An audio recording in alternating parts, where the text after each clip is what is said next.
Alors moi je dessine depuis que je suis tout petit, depuis que j'ai 1 an et demi, 2 ans. J'étais un enfant je bougeais beaucoup, pas turbulent, mais je bougeais pas mal. Et le seul moyen de me calmer, c'était de me donner une feuille et un crayon. Et là, je me posais, même pendant des heures.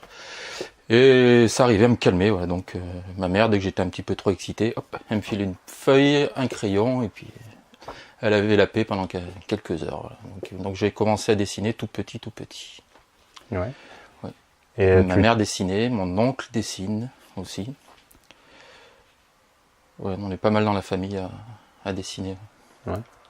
C'est bien. Et tu dessinais quoi tu prenais des modèles ou Alors, tout petit, le plus vieux dessin que je me rappelle dessiner, c'était les canards en forme de 2 comme ça là. Ah oui. Je sais pas si tu vois. Et je dessinais ça sur les vitres, sur la buée des vitres en hiver. C'est mon plus vieux souvenir. Et après, je faisais pas mal je prenais des magazines et je dessinais. J'ai dessiné un Jacques Martin. Je prenais T7 jours à l'époque. Et je recopiais les personnages qu'il y avait sur les couvertures. J'avais fait Jacques Martin, pas mal de personnages comme ça. Sinon, j'ai fait pas mal de reproductions de photos. Voilà, le plus réaliste possible. Ouais. Et après, tu as fait une école? Oui. Oui. Je suis parti à Aurillac. J'ai fait bac F12 à l'époque. C'est art appliqué, donc je sais plus trop ce que c'est maintenant. Et donc il y avait la souterraine ou Aurillac, c'était les plus près. Maintenant il y a Courmont, juste à côté. Mais ça n'existait pas à l'époque, donc je suis parti 3 ans à Aurillac. Ouais. Donc là j'ai touché un peu à tout. On a fait dessin, peinture, sculpture, mode, architecture, perspective, histoire de l'art. Et tout ce qu'on peut imaginer. Donc on a touché un petit peu à tout pour au bout de 3 ans et passer le bac et pouvoir s'orienter sur vraiment la branche qui nous intéresse. Ouais. Et là-dessus, moi je suis parti aux Beaux-Arts 3 ans, où j'ai continué à perfectionner les techniques de peinture, de sculpture. Et au bout de 3 ans, j'ai arrêté, je suis parti travailler dans le dessin animé en fait. Voilà. Dans le dessin animé? Oui. Tu m'en dis un peu plus? Bien sûr. Donc après les Beaux-Arts, j'ai fait une formation à Angoulême. J'adore le dessin animé. Je me suis dit pourquoi pas essayer de bosser là-dedans. Et j'ai une tante qui habite à Angoulême. Donc on y allait régulièrement avec le salon de la BD. Et en fait, j'ai vu qu'ils faisaient des formations autour du dessin animé. Donc j'ai passé 8 mois. J'ai fait 8 mois de formation là-bas, dans une branche qui s'appelle le layout. C'est entre le film fini et le storyboard en fait. C'est une étape intermédiaire où le storyboard, on montre les mouvements, on fait des dessins un petit peu simplistes. Donc c'est juste on donne l'idée du dessin animé. Et après, donc avant d'avoir les dessins finaux, il faut une étape intermédiaire où on dessine un peu plus précisément avec les bonnes perspectives, voilà. Donc c'est cette étape-là que j'ai appris pendant 8 mois. Et une fois la formation finie, je suis revenu sur Clermont. Et donc je dessinais pas mal, mais j'avais pas mal de lacunes en ordinateur. Donc j'ai fait une formation en Photoshop, Illustrator, InDesign, donc tous les logiciels de graphisme. Et c'était une formation sur, je sais plus, 3-4 mois. Et au bout d'un mois, j'ai arrêté parce que j'ai un réalisateur que j'ai connu à Angoulême qui m'a appelé et m'a dit ouais, j'ai mon assistant réalisateur qui est parti, est-ce que tu voudrais le remplacer? Je dis oui, c'est pour quand? Il m'a appelé le vendredi, il m'a dit c'est pour lundi. Voilà. Grosso modo, c'est à peu près ça. Alors j'avais peut-être une semaine de délai, mais pas plus. Donc on est vite parti sur Paris, à moto, sous la pluie, par 0 degré, presque. Et on était chercher un appartement pendant que je faisais mon test, et le lundi d'après, je commençais mon travail d'assistant réalisateur sur un dessin animé qui s'appelle Argaï, qui est passé sur TF1 et Canal+. Ah, très bien. Voilà, j'y suis resté 1 an. 1 an. Et après, t'en as fait d'autres ou On m'avait proposé donc j'étais intermittent du spectacle. Et on m'avait proposé un autre dessin animé, mais j'ai pas trop apprécié la vie parisienne. Je m'y suis jamais fait, en fait. Donc un petit peu le ras-le-bol, loin de la famille, loin des copains. Je connaissais pratiquement personne là-bas. J'avais un petit appart de 9 mètres carrés avec pas de douche, pas de frigo, les chiottes sur le palier. C'était un peu pénible, donc voilà. J'en ai eu marre au bout d'un moment, la mentalité parisienne. Voilà. Au bout d'un an, je suis parti, je suis rentré et j'ai commencé à travailler dans Internet, dans une start-up, pardon.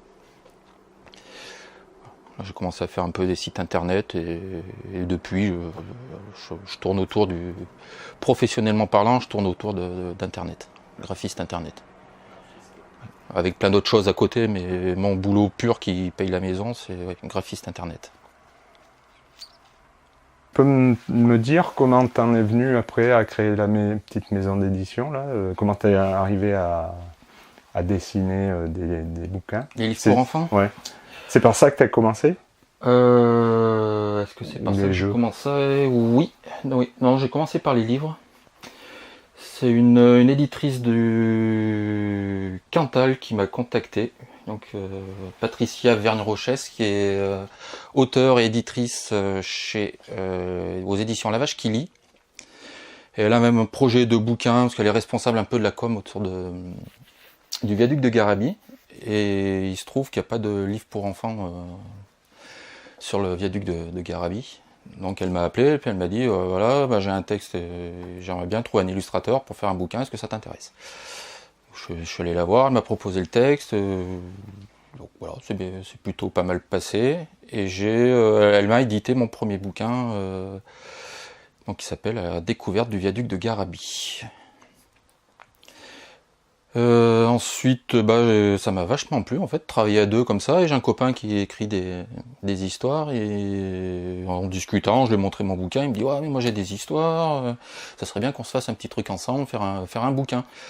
Et un petit peu après, j'ai entendu parler d'un concours national Ouvrir les livres bébés, qui est organisé par le conseil régional ou le départemental, je sais plus lequel, où on présente un livre et le lauréat est imprimé à X milliers d'exemplaires et distribué à tous les enfants qui sont nés dans le Puy-de-Dôme. Donc on s'est proposé, on a fait un livre tous les deux, on l'a proposé, on est resté dans les 10 derniers, sur 140 projets proposés. Et ça nous a bien emballé. On a été voir les membres du jury, on leur a demandé qu'est-ce qu'ils vous avez trouvé bien, qu'est-ce que vous avez trouvé moins bien. Donc ils nous ont un petit peu aiguillés, que les textes étaient un petit peu trop longs, trop compliqués pour les enfants. Mes dessins, j'avais fait des perspectives, ils disaient plutôt éviter, si c'est vraiment pour le bas âge, pas faire trop de perspectives. Voilà, donc ils nous ont donné plein de petits conseils comme ça. J'ai redessiné quelques dessins. Mon copain a retouché un petit peu le texte, simplifié le texte, je l'ai remis en page et je l'ai proposé à pas mal de maisons d'édition dans le coin ou en France, pour zéro retour positif. Et je trouvais ça dommage, parce que je trouvais vraiment bien. À chaque fois qu'on le proposait, les gens nous disaient ouais il est bien. Et donc du coup je me suis lancé, je me suis dit voilà, combien il faut pour éditer, qu'est-ce qu'il faut faire déjà? Il faut monter une structure, donc j'ai créé une auto-entreprise, fabrication du logo, etc., faire le site internet, se renseigner où imprimer. Donc j'ai trouvé dans l'Ain, à Péronas, chez CEPEC. Et donc voilà, mon premier livre auto-édité avec ma petite maison d'édition qui s'appelle Loustic a été fait 100% français, et c'est comme ça qu'est arrivé le premier livre qui s'appelle Linette. Linette n'a même pas peur. Voilà. En fait, ouais, c'est suite à pas mal de refus de toutes les maisons d'édition que j'ai décidé de monter ma propre structure. Ça fait combien de temps? On est en combien? 10 années, 8 ans. 8 ans. Ouais. 8 ans, je dois avoir une petite dizaine peut-être un peu plus maintenant, 13 bouquins d'édités. Voilà. Au début j'en faisais beaucoup, j'en faisais 2 ou 3 par an. Maintenant j'en suis à un auto-édité, avec Loustic. Mais après je travaille aussi avec d'autres petits éditeurs. Et ouais, vraiment Loustic, j'édite un bouquin par an. Ah oui. Et tu les écoules comment? J'ai vu sur des salons, sur des festivals, Oui, des trucs comme ça. je fais 90%, c'est sur les rencontres avec les gens, sur les salons, sur les marchés de Noël, etc. Parce que vu que je travaille à côté, c'est vraiment une passion en fait. Voilà, j'ai besoin de toucher le papier, la peinture, le pastel, et donc je fais ma journée de boulot normale. Et quand je rentre, je me mets à dessiner pour moi. Et du coup, je fais pas le travail de commercial, parce que j'ai pas le temps. Je suis pas très doué non plus. Voilà, un graphiste en général, ça c'est pas se vendre. Et puis passer des coups de fil à droite, à gauche, réclamer vous avez vendu combien. C'est un côté de ce métier qui m'intéresse pas du tout. Je suis pas bon du tout. Et donc voilà, je laisse de côté. Et je fais beaucoup de salons du livre du coup, tous les week-ends. Voilà, les week-ends sont bien chargés grâce à ça. Et donc je navigue un petit peu, je vais pas trop en dehors de l'Auvergne en fait, je fais pas mal le Puy-de-Dôme, Cantal, un petit peu l'Allier.